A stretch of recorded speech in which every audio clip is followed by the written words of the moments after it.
صل على محمد وآل محمد.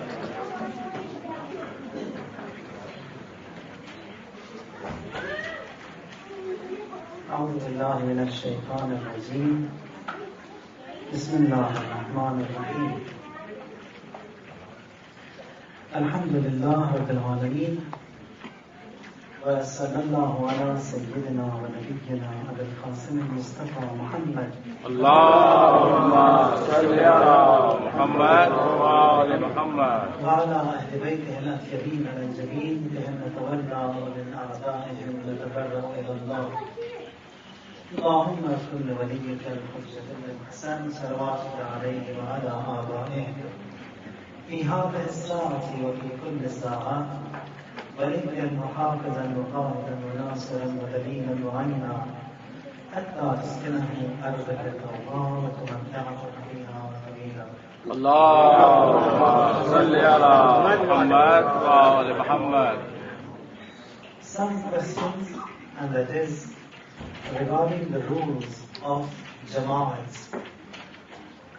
When you've got a congregation that has been held and you come and join a bit late, if the Imam was in Maghrib and he had done 2 of his raka'ah and you join him, it means that you, first of all, you have to know that Maghrib prayers, if there are 3 raka'ah, whether you offer them in Jama'at or whether you do them furada, whether you arrive late or not, you have to complete those 3 raka'ah. And if you join late when the Imam was in the 2nd rak'at, so you are missing 1 rak'at. That has to be made up. It isn't as such that because you join the Imam in the 2nd rak'at and the Imam finishes his Maghrib in the 3rd and it is your 2nd, you also have to finish your prayers. If you do that, that namaz, that prayer is batil. It has to be made up once again. So those 3 rak'ahs have to be there even if you are in Jama'at. So what you do is that it's going to be your first, Imam's 2nd, and when he will be reciting the tashahhud, either you sit and recite tashahhud as the Imam, or you stand up, or you are sitting in a posture as if you want to get up. And once he's done the tashahhud, then you stand up and then you complete. You recite, because it's going to be your 2nd rakat, you will recite the Surah Al-Hamd and the Surah. If the time wasn't sufficient enough for you to recite the entire surahs, both of them, whatever you've done, if it's half of Surah Al-Hamd, that's it. You don't need to do any more. And then you go to ruku with the Imam and then continue with your prayers. Here, Imam's prayer will be the 3rd rakat, yours will be the 2nd. After your tashahhud, you will stand up, do your 3rd rakat, and then complete your prayer. That is one. The other issue is that in a Jama'at prayer, so women, they have to stand behind men. If they stand in the same line, their prayer will be batil. May that be for Jama'at, or may that be for Furada, may that be at home, or may that be in the center. If you stand in the same line with your husband, with your brothers, with your prayers will be batil, sisters.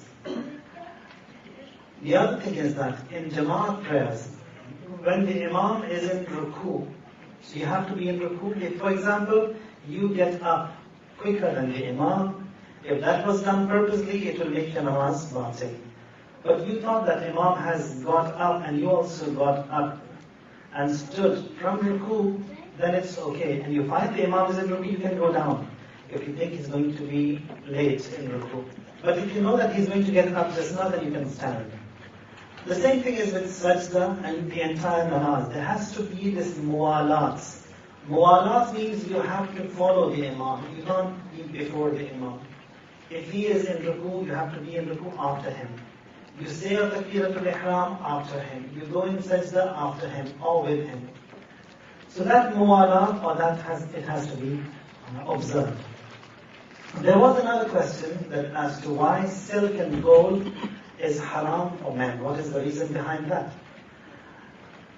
Many of the ahkam, most of them, we don't know what is the reason behind them. We are told to act in that way because of obedience. Because Rasulullah said so, we submit. Blindly we submit. Why is it that whether it's harmful, whether it's good, bad, we don't care. Because he said, we have to listen to him. That is taslim, that is submission, that is what Islam, Allah wants from us. And that is the height of obedience. When we start questioning why, that is that we are not obedient. And this obedience, again, it's in layers. You've got your parents in the first batch, you've got husband also there, you've got then the mujtahid, the alim, the mujtahid, the marja, imam, rasul, and then Allah. So that obedience, it's in all different layers. And if we start practicing this obedience at home, it will be easier to practice that obedience in higher levels. If we start questioning why and why to our parents and to the mujtahid, then definitely whatever Allah says, we will never listen to him. So obedience starts from home, and we have to practice that. And the other question was regarding this halal consumption, that you get all these halal hotel restaurants outside. Can you just rely on that halal name and eat? You cannot, because halal, it means nothing. It's just a tag.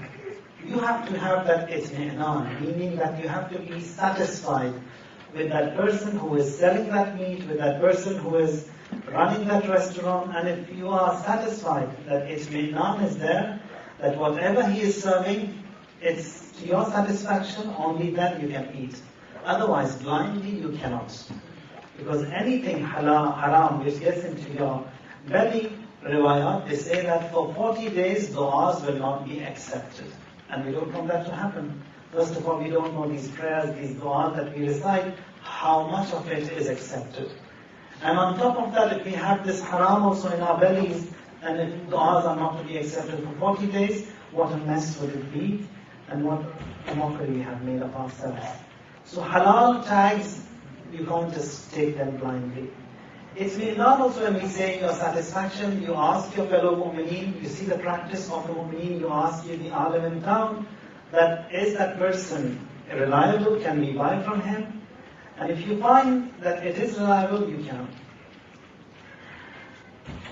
Today, it's the wafat of Hazrat Khadija alayha salam. Allahumma salli ala Muhammad wa ali Muhammad. The mother of Sayyidatu Nisa al-Alameen, Fatima al-Zahra alayha salam. Allahumma salli ala Muhammad wa ali Muhammad. One of the greatest ladies, one of the 4 ladies who are known to be the best in the entire creation. Her daughter, she is the foremost, she comes the second, then comes Hazrat Maryam, and then is Asiya. Asiya is the wife of Fir'aun. The Holy Prophet, he says that فُضِّلَتْ خَدِيجَ عَلَى نِسَاءِ أُمَّتِي كَمَا فُضِّلَتْ مَرْيَمْ عَلَى نِسَاءِ الْعَالَمِينَ. Says that, as in another report says that as Hazrat Maryam was exalted and she was given that rank of the best of women of her nation, says Khadija is given the title and the rank of the best of women of my nation, of this nation of Islam. خير نسائها مريم بنت عمران وخديجة بنت خويلد is the best of women. Her performance regarding Rasulullah, it's amazing. The loyalty which she possesses, the sacrifices which she gave, may that be in the upbringing of Hazrat Zahra, may that be in protection of Rasulullah. She is the wealthiest woman in the Arabian Peninsula, the wealthiest businesswoman. All she has, she gives away in the way of the Prophet to promote his religion, to promote his faith.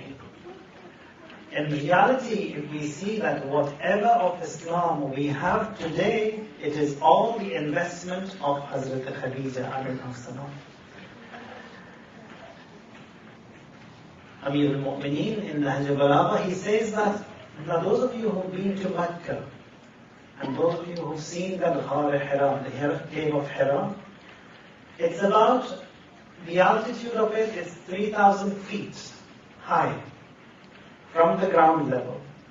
And if you want to get to the height of it, it would take at least 3-4 hours, good 3-4 hours, if you are of good health. Here in Nahj al-Balagha, Amir al-Mu'mineen says, when that mission started, when the revelation of Wahy had started, and he was in Ghar Hira, it was as such that many a times he was there. And many a times Amir al-Mu'mineen also was there. And we'll talk on this in the forthcoming nights. He says that Wahy is being revealed to Rasulullah. And he says, I was there and I heard that revelation, that Wahy, that is being revealed to the Prophet. And there, the Prophet says, إِنَّكَ تَسْمَعْ مَا أَسْمَعْ وَتَرَى مَا أَرَى وَلَكِنَّكَ لَسْتَ بِنَبِيٍّ. That is, you listen to what I listen. You hear what I hear. You can see what I can see. But the difference between you and me is that I'm a prophet, you are not. Here Amir al-Mu'mineen says that I was with the Prophet, and there the third person present who used to come on and off in that cave of Hira is Khadija, alayha salam. She climbs that mountain all the way up, the richest woman in the Arabian Peninsula, and she brings the food for the Prophet so that he doesn't starve up there in that cave of Hira. So, such wonderful performance she has. Raises Hazrat Zahra in just for a few years. And then when it is her last moments, she says that Asma bint Umays, who later becomes, she says to Asma that, Asma, I want you to, when Zahra will be wedded and she will be going to her husband's house, I want you to be with her, don't leave her alone. Now when Hazrat Zahra, it's the night of her wedding and she is to go to her husband's house, Rasulullah says, every woman who is in the house to leave and Zahra to be all alone. I want to see her. All the wives should be away. Everyone, when he comes and he sees that Asma is present over there, says, did you not listen to what I said? I said everyone should leave. She says that I want to be obedient to you, but a word I have given to Khadija in her last moments that I will be with Zahra. She said, be with her on the day of her wedding, and fulfilling her wasiyah, I stayed behind. And then Rasulullah prays for Asma bint Umays. And again, another thing that we find over here, that being the most wealthiest woman and who has given away everything in the way of Rasulullah, the last few years of her life are the toughest moments. 3 years in Sheikh Abi Talib, where you find that Hazrat Abu Talib alayhi salam passes away.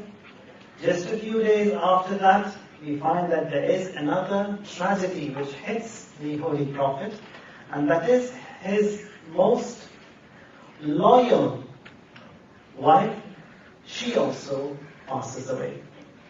Now in her last moments, she says that, Ya Rasulullah, I fear the path ahead, that is barzakh, that is the grave. And she says that for me to be comforted in that, to be relaxed in that barzakh, it's a wish that I have. Says Rasulullah. Now over here again she doesn't say that message directly to Rasulullah because of that hujj, that haya she has. She says that I've got a wish, but I can't say that to you directly. Says, how do you want to say that? Says, I will say that to Zahra, my daughter, and she will convey it to you. Then she gives the message to Zahra, and the Prophet asks her what was the message. Says, her wish is that she wants that cloak of yours, that rida, that abba of yours, in which the first revelation was revealed upon you, the first wahy, the first ayah that was revealed, the clothes which you were wearing, I want those clothes to be my kafan. That is the beauty of this noble lady. And again, that wish of hers is given through her daughter. Rasulullah accepts. And when she passes away, Jibreel, he descends, says, the kafan of this great lady is upon Allah Tabaraka wa Ta'ala. He sends forth the shroud in which she is to be shrouded. Rasulullah says, based upon her wish, I have to wrap her in the cloak which I was when that first wahi was revealed, and then that kafan which Allah sent forth also was given to her.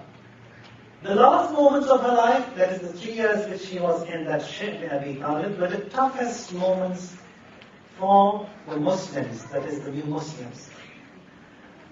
And then for 3 years they didn't have anything to eat and drink. And in those days, whatever wealth she had remained with her, she gave multiple folds, prices, to get as much as food and sustenance for the Muslims here in Sheikh Abi Talib. She passes away in those days, and that year was named as Amul Huzn, that is the year of grief by Rasulullah, because 2 afflictions were hit. One tragedy was the passing away of Abu Talib alayhi salam, and the second was the passing away of Khadija alayhi salam. Now, we have many riwayat that have been reported regarding the greatness of Hazrat Khadija. Aisha, she says that not a day passed, but that we found Rasulullah talks so loud about Hazrat Khadija. Now in one of these reports that we have, Hazrat Khadija alayha salam, she says that if all the riches, the wealth of this dunya was given to me, it was given to her in quite a lot, but it was taken away from her as during her lifetime. She says that if all the riches of this dunya were given to me, not temporarily, but permanently, forever, and all of that was to stay with me, she says, I will give away all of that just for one look at the Prophet. Now one look, she says that is just a blink of an eye. How long does it take? A fraction of a second. She says, I'm ready to give away all of that just for that one blink of an eye of that kind look of Rasulullah sallallahu alayhi wa sallam. And again we have riwayat that have been reported from her which are shaking. And they say, she says that when she is on her deathbed, when she is ill, to Asma and to the Prophet, that after me, take good care of Zahra. I don't want anyone to yell at her. I don't want anyone to shout at her. I don't want anyone to slap her. But not long after her, we find that within 10 years, 12 years, all that what she never ever thought of happened with this noble household, but worse than that happened on that day when Rasulullah, he passed away. The topic that has been selected for tonight is, again, the qualities which mu'mineen need to possess were mentioned almost every day in the light of the sayings of our first Imam. And one of the things which mu'mineen must not possess is hasad. Hasad means jealousy. What does it mean? To understand this, I'll just start with a little narration. First, from Quran, says that فَاتَّقُوا اللَّهَ وَلَا يَحْسُدَنَّ بَعْضُكُمْ بَعْضًا. That is, be God-fearing, observe taqwa, and never be jealous of each other. Our sixth Imam Sadiq alayhi salam. Allahumma salli ala Muhammad wa ali Muhammad. He quotes a hadith. He says that during the time of Prophet Isa alayhi salam, there was one of the students or one of the companions of Hazrat Isa who was very close to him. He says that Prophet Isa, he was walking and all of a sudden he comes by the seashore and says Bismillah and starts walking on the water, on that sea. He said Bismillah. Now this companion, he also said Bismillah, and he also started walking on that sea. So they were on the sea walking for quite a distance, and then this person, that is that companion of Prophet Isa, he says, what difference is there between me and Isa? We both are the same.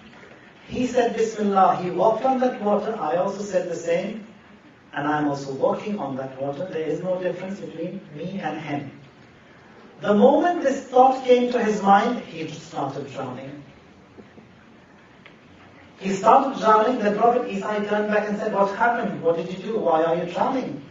He brings him out, and then he says, this is what had happened. That is the jealousy, hasad. Because of that hasad, now I'll define what exactly this hasad means.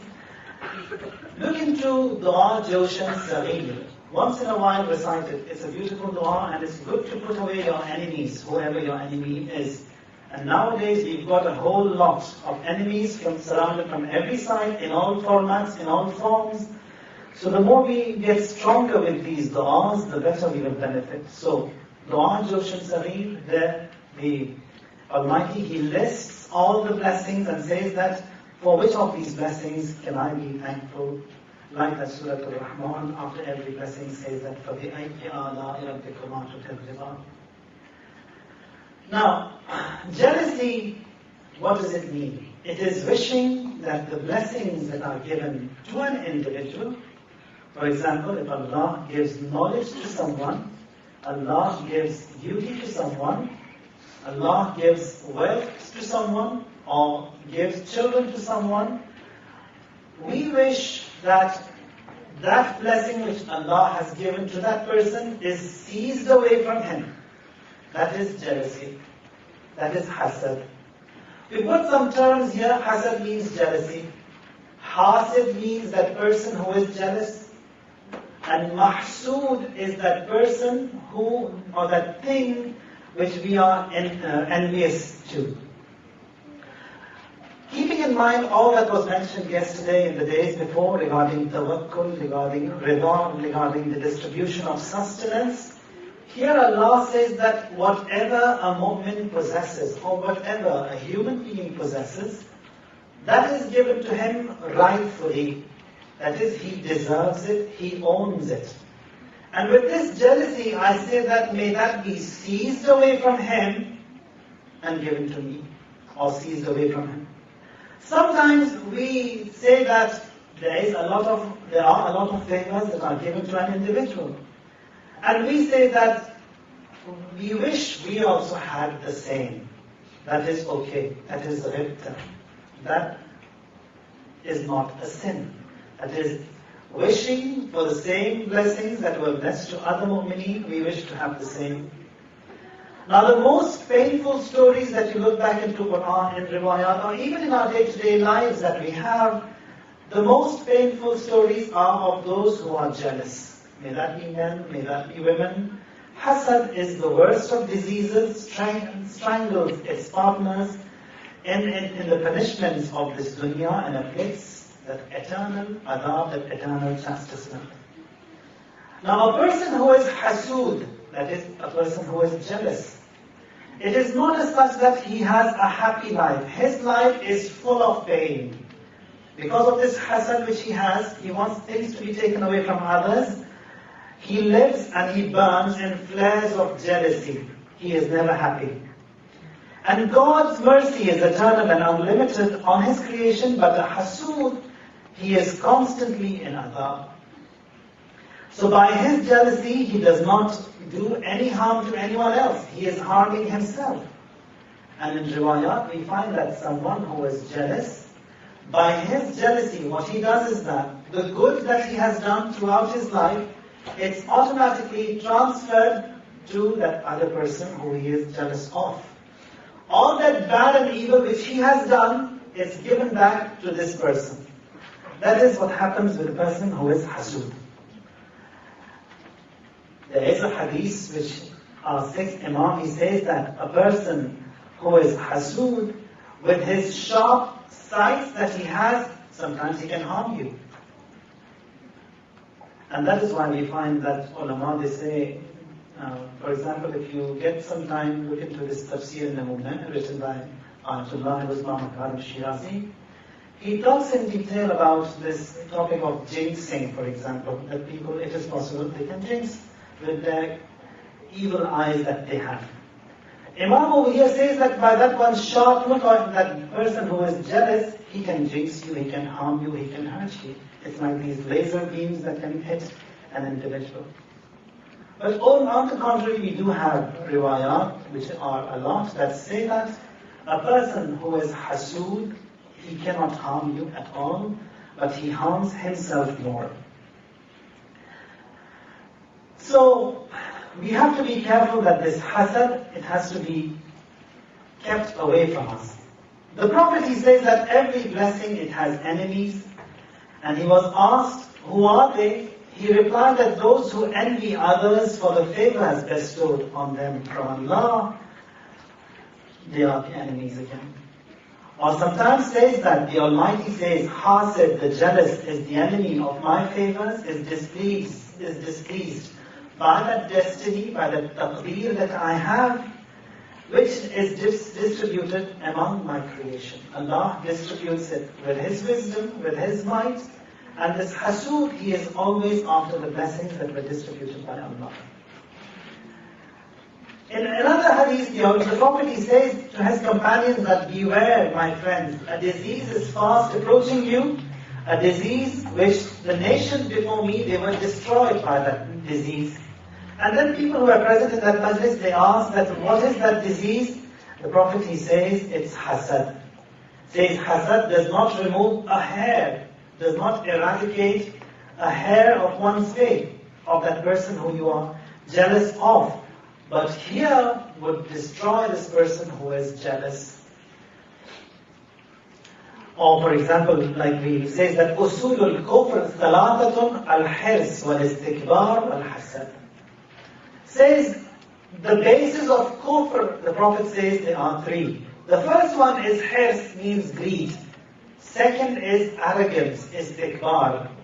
Hasad is jealousy.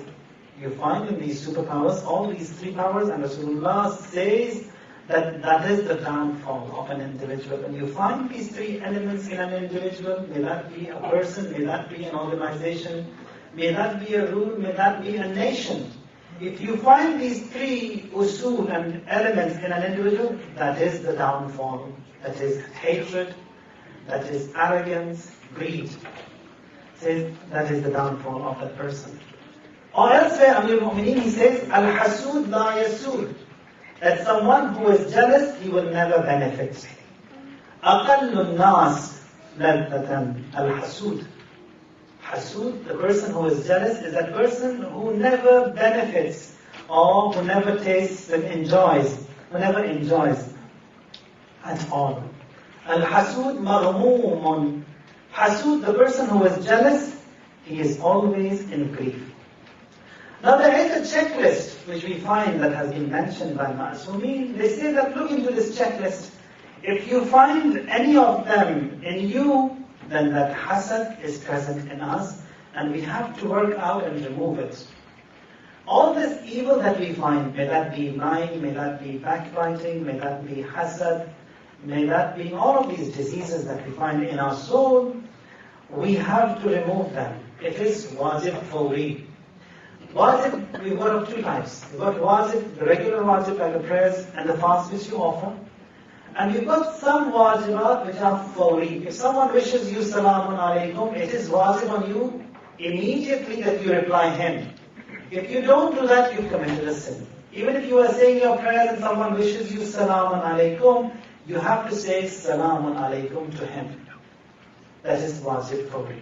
Or for example, if there is an eclipse, it is wajib upon you to say those namaz ayat immediately while that eclipse, or while that hurricane, or while those thunderstorms are taking place, or while that shake and tremor is there, earthquake is there. You have to say that there and then. If you don't do it within that time, you have to do it with the intention of qaza. The same thing is with this wrong that comes across in us. If that is hasad, we have to remove it. We have to work and remove it. Now from the checklist, if we find that it is in us, we have to put it away.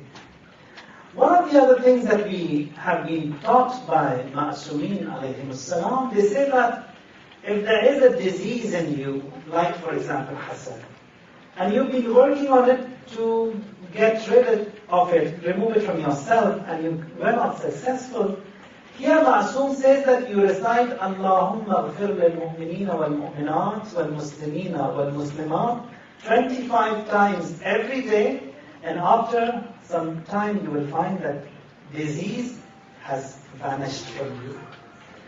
As a result of that hasad that we have for all these individuals or different people in that community, by these prayers that we have for them, gradually that disease also eradicates and is removed from us. Now, what is this checklist? The basic criteria in hasad is that what you love for yourself, hate for others, and that what he wants for others, hates for himself. So being clear from hasad, that is, that what you love for yourself, love for others too.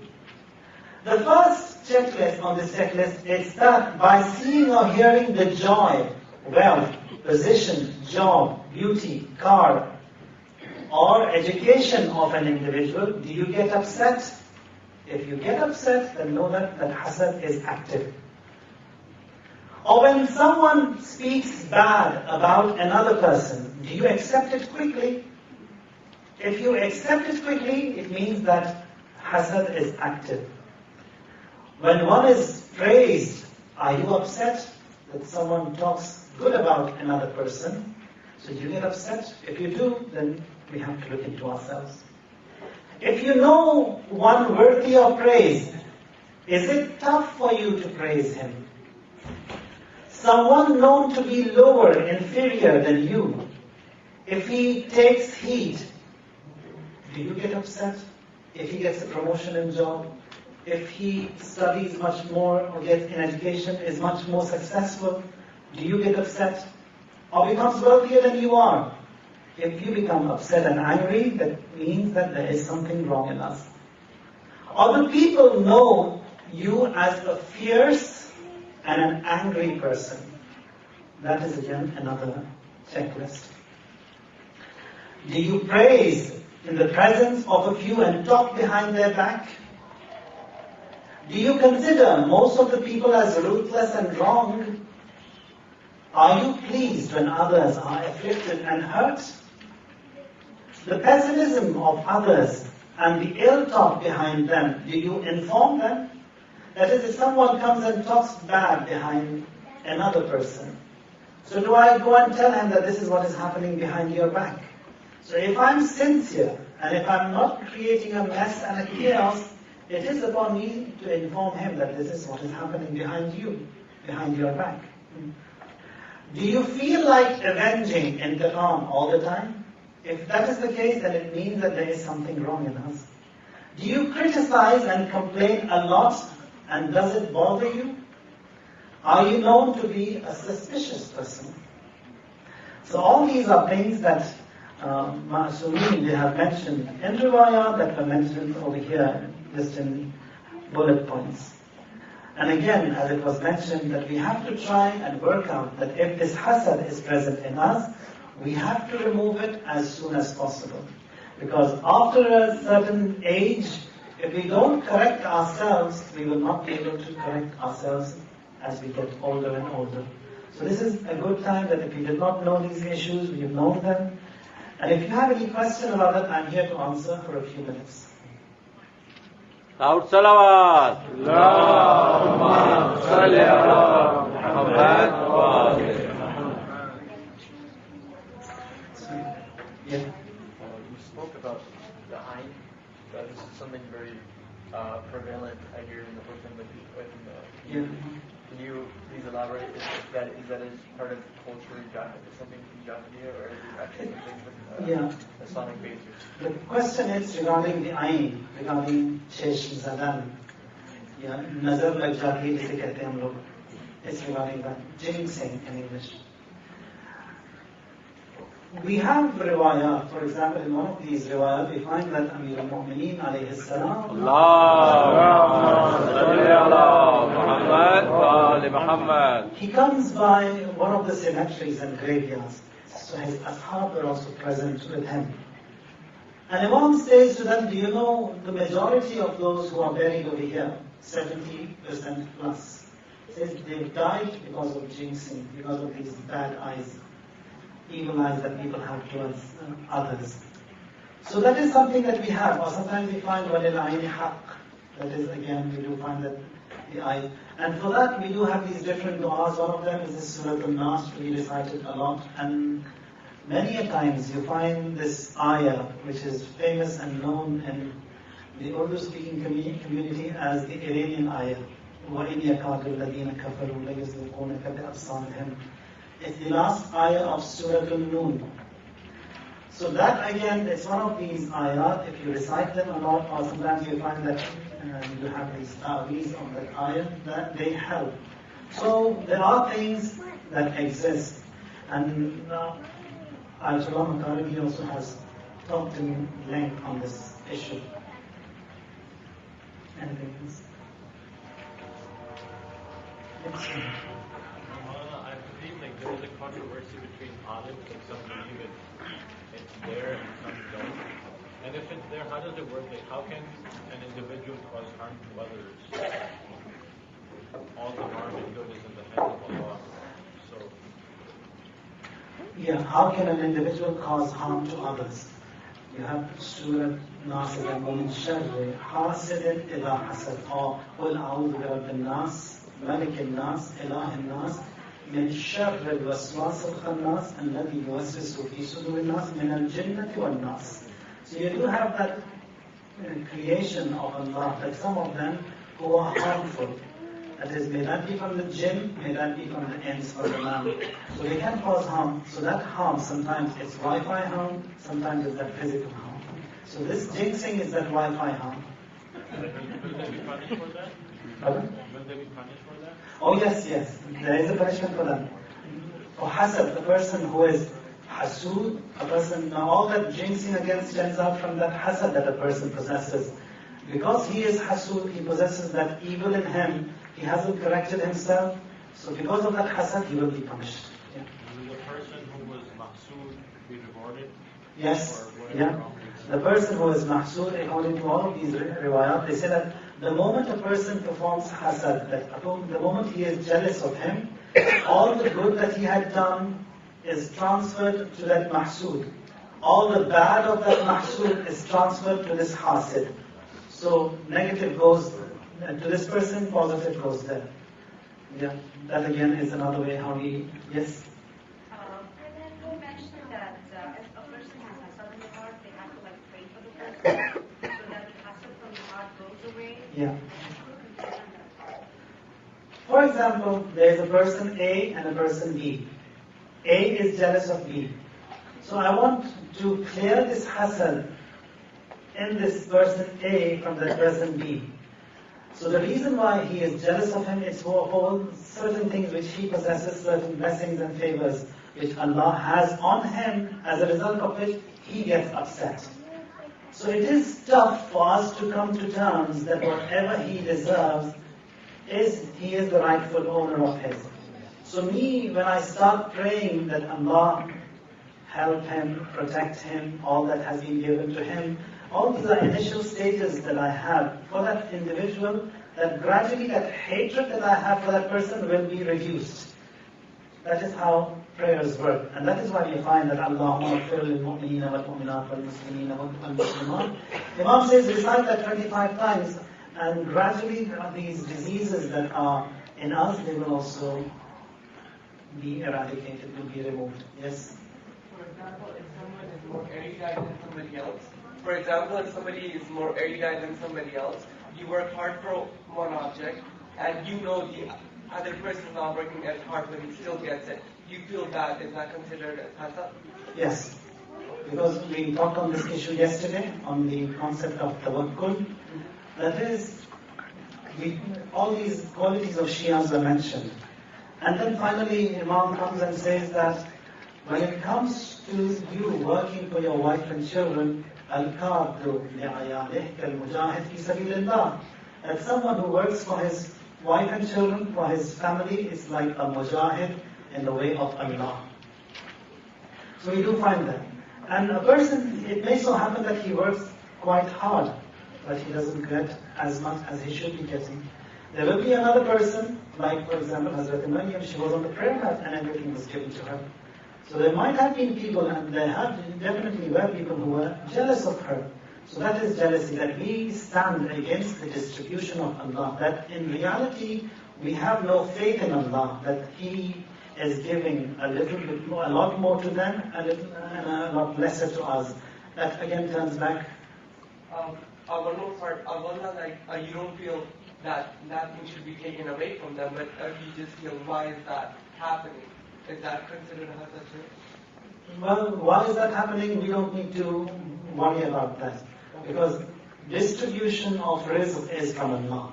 It is based upon His wisdom, whatever He wishes, to whoever He wishes, how so much ever He wants, He gives.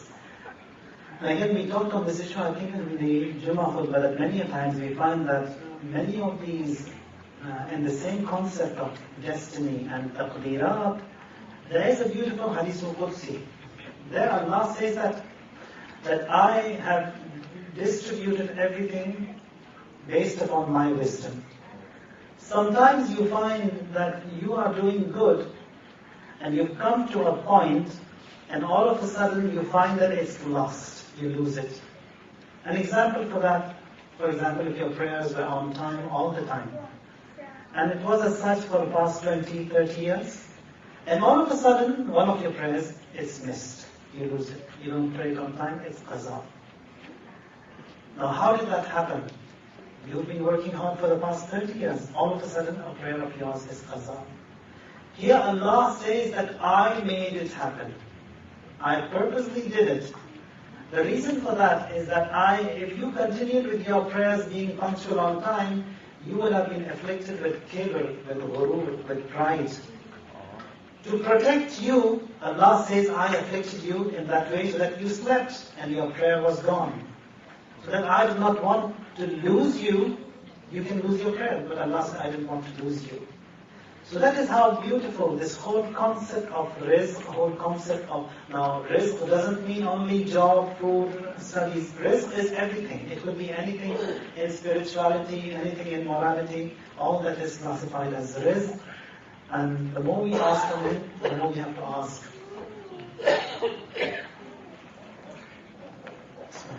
You suggested that if one person was talking behind another person, that it's important to tell that person that to make it aware. So, Yeah. what if you confronted that person individually at first before telling the other person? Everything in this,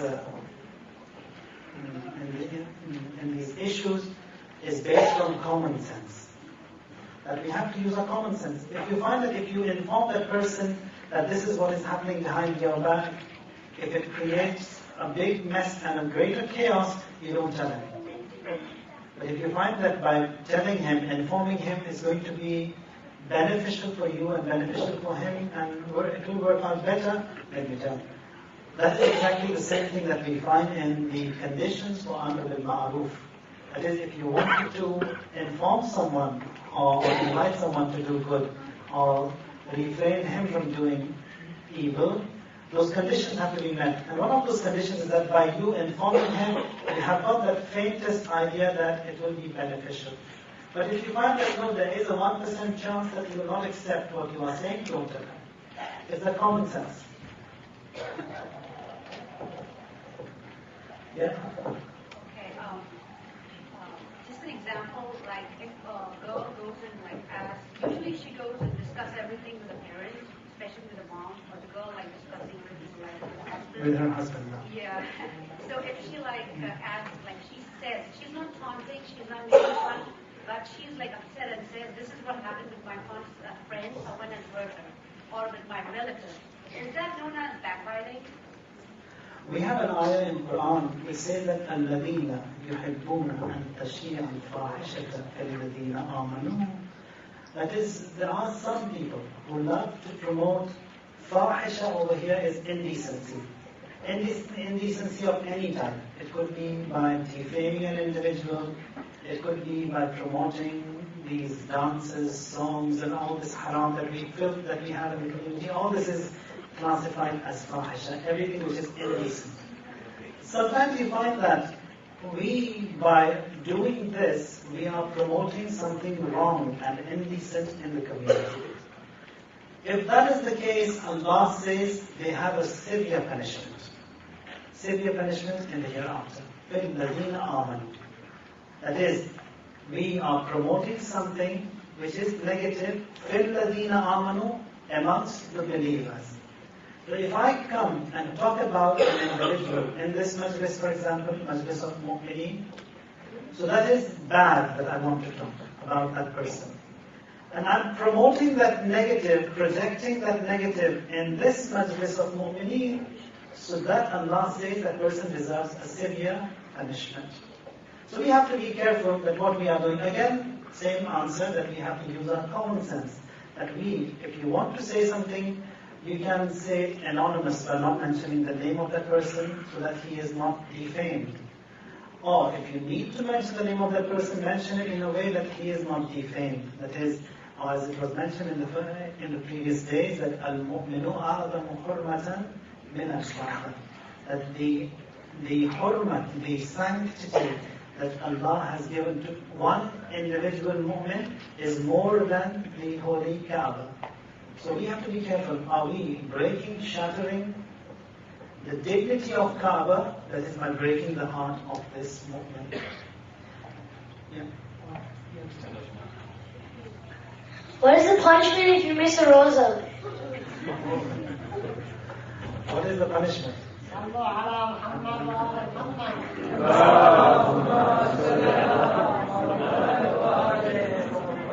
If you miss that rosa intentionally, okay. If someone was ill, he couldn't observe that fast, or if he was traveling, then they are okay, there's no punishment for them. If he does it intentionally, he eats it, or he doesn't observe it, punishment for that is that he has to make 60 fasts for that one fast which he has missed, and then he has to feed 60 people for that one fast which he has missed, plus he has to make it up, that is one qaza that he has done. And these 60 fasts, that is the penalty, the kafara which is applied onto him, 31 of them, he has to do them consecutively, one after the other, without any break. Now, 31, if he, for example, did 30 on the 31st day which he was to observe, he got sick, he couldn't do it, he had to travel. He has to make up all over again, 1 to 31. And then the 29 which are remaining, he can do it whenever he wishes before his death. That is the punishment. Now this is one of punishment, but more than that is that by these sins that we commit, we are standing and opposing the existence of Allah Tabaraka wa Ta'ala. That is even much more greater. A person, he may be able to do those atonements and kafaras, but what he has done is that he has stood against Allah by opposing and by not observing that fast. There is this hadith, you must have heard it, that Amir al-Mu'mineen Ali ibn Abi Talib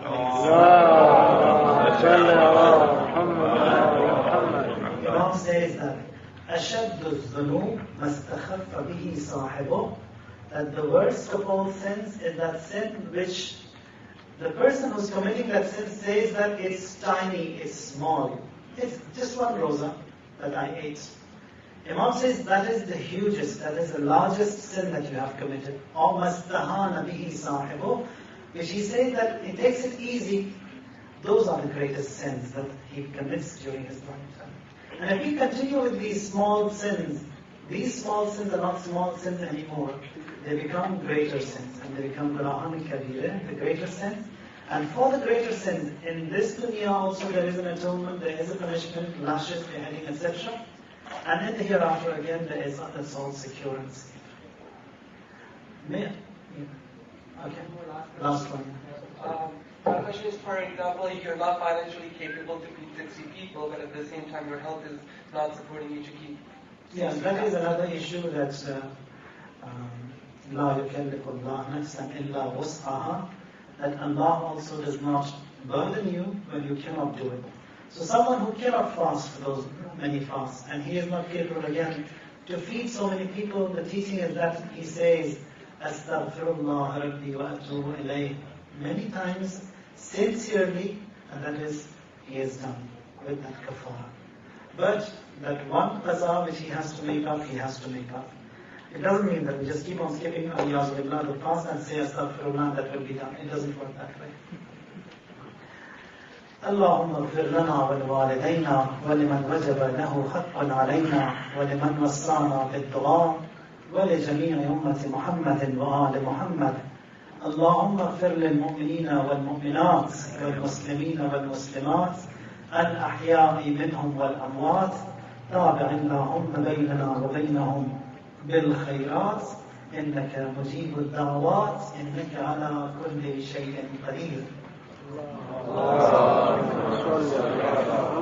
Just a reminder again that from the 13th of this month onwards, the dose that we have for du'as and recitation, it will gradually increase because it is the month of du'a. From the 13th, 14th and 15th, we will add du'a mujir to the program of the recitation of du'a iftitah. Again, it is highly recommended for this month. And all this is a prescription that has been prescribed by the Ma'asumeen alayhi salam. And as we all will just increase and top up whatever we are upon. So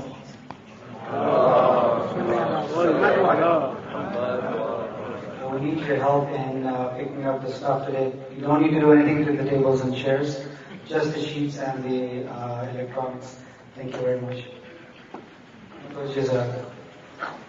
السلام عليك يا رسول الله السلام عليك يا نبي الله السلام عليك يا خير خلق الله السلام عليكم وعلى أهل بيتكم الطيبين الطاهرين السلام عليك يا صاحب الزمان السلام عليك يا شريك القرآن السلام عليك يا إمام الإنس والجان عجل الله تعالى فرجك وسهل الله تعالى مخرجك وظهورك ورحمة الله وبركاته.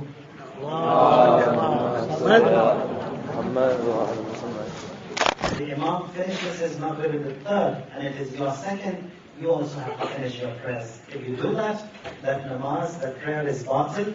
It has to be made up once again. So those 3 rak'ahs have to be there even if you are in Jama'at.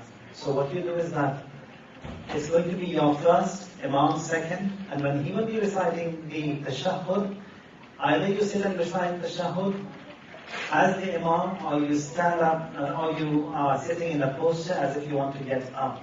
And once he is done the tashahhud, then you stand up and then you complete. You recite, because it's going to be your second rakat, you will recite the Suratul Hamd and the Surah. If the time wasn't sufficient enough for you to recite the entire surahs, both of them, whatever you've done, if it's half of Suratul Hamd, that's it. You don't need to do any more. And then you go to ruku with the Imam, and then continue with your ruku. But if you know that he's going to get up just now, then you can stand. The same thing is with sajda and the entire namaz. There has to be this muwalat. Muwalat means you have to follow the Imam. You can't be before the Imam. If he is in ruku, you have to be in ruku after him. You say a takbiratul ihram after him. You go in sajda after him or with him. So that muwalat, or it has to be observed. There was another question that as to why silk and gold is haram for men. What is the reason behind that? Many of the ahkam, most of them, we don't know what is the reason behind them. We are told to act in that way because of obedience. Because Rasulullah said so, we submit. Blindly we submit. Why is it that, whether it's harmful, whether it's good, bad, we don't care. Because he said, we have to listen to him. That is taslim, that is submission. صل على محمد وآل محمد.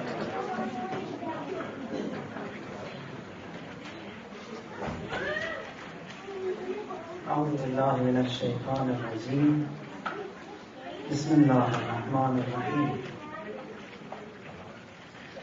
الحمد لله رب العالمين وصلى الله على سيدنا ونبينا أبي القاسم المصطفى محمد اللهم صل على محمد وآل محمد وعلى أهل بيته الأطيبين الأنجبين بهم نتولى ومن أعدائهم نتبرأ إلى الله اللهم اغفر لوليك الحجة بن الحسن صلواتك عليه وعلى آبائه في هذه الساعة وفي كل ساعة وليا وحافظا وقائدا وناصرا ودليلا وعينا حتى تسكنه أرضك توبا وتمتعه فيها طويلا. اللهم صل على محمد وآل محمد. Some questions, and that is regarding the rules of Jama'ats. When you've got a congregation that has been held and you come and join a bit late, if the Imam was in Maghrib and he had done 2 of his raka'ah and you join him, it means that you, first of all, you have to know that Maghrib prayers, if there are 3 raka'ah, whether you offer them in Jama'at or whether you do them furada, whether you arrive late or not, you have to complete those 3 rak'ah. And if you join late when the Imam was in the 2nd rak'ah, so you are missing 1 rak'ah. That has to be made up. It isn't as such that because you join the Imam in the 2nd rak'ah and prayers. Here, Imam's prayer will be the 3rd rak'ah, yours will be the 2nd. After your tashahhud, you will stand up, do your 3rd rak'ah, and then complete your prayer. That is one. The other issue is that in a Jama'at prayer, so women, they have to stand behind men. If they stand in the same line, their prayer will be batil. May that be for Jama'at, or may that be for Furada, may that be at home, or may that be in the center. If you stand in the same line with your husband, with your brothers, with your prayers will be batil, sisters. The other thing is that in Jama'at prayers, when the Imam is in ruku, so you have to be in ruku. If, for example, you get up quicker than the Imam, if that was done purposely, it will make your namaz batil. But you thought that Imam has got up and you also got up and stood from ruku, then it's okay. And you find the Imam is in ruku, you can go down. If you think he's going to be late in ruku.